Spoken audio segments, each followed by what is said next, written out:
it's Marina, travel experta, and today we're going to be talking about the magical villages of Mexico, San Miguel de Allende in particular. Are you guys ready for an adventure? Let's begin. So I went to visit my friend in Querétaro, Mexico. They moved there with their family and I wanted to check it out. And everybody kept on saying, you have to go and see San Miguel de Allende. I've heard of that name. I've never actually really knew what it was.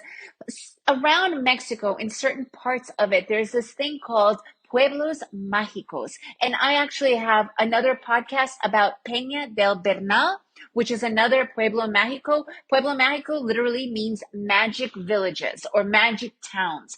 And there's quite a few of them all over Mexico. And in this particular area, San Miguel de Allende is considered to be one of those particular villages, and it's supposed to be one of the most beautiful towns, and I think it was literally voted one of the most beautiful towns or cities to visit in the world, right? So I know very little about it. I do know that it is one of the largest United States expat communities in the world.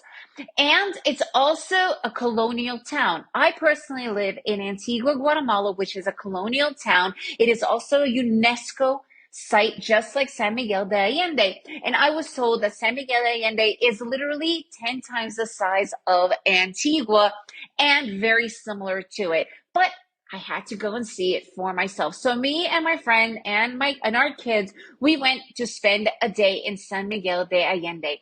It is one of the cutest, most colorful villages. Very, very well manicured, gorgeous, colorful, big plazas. They have markets. You do need to park your car. You don't really want to be driving around it, but it's walkable. It's quite large. So do prepare for a day of walking adventures. You could go and get delicious foods. They have jewelries. They have just outdoor parks. They also have a local market that I really recommend that you go and visit. And yes, it is one of the largest expat communities, but because of that, it's taking care of that much more. And there's amazing little cafes and bars and restaurants for you to go and check out.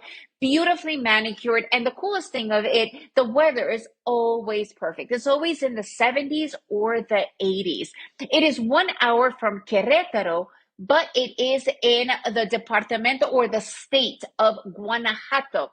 And Guanajuato is another really beautiful city, but you could drive to San Miguel de Allende. You could also take a bus there. You could take a shuttle. You don't necessarily have to drive. There are many ways for you to get there. So yes, you could definitely spend the night there, but if you only have one day, honestly, I thought one day was plenty for us to go and visit and really take our time. And we went with little kids, and even the little kids had a blast running around. It's super, super safe.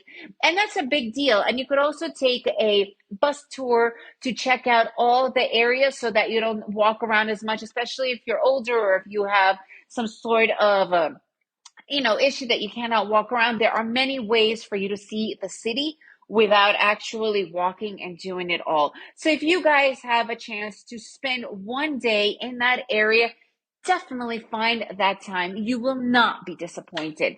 So remember, if you guys have any more and you want any more ideas for cool things to do, especially when visiting Mexico, check out travelexperta.com. travelexpertwithan.com. And if you enjoyed this episode, please leave me a review and share it with your friends. And remember to make every day an adventure.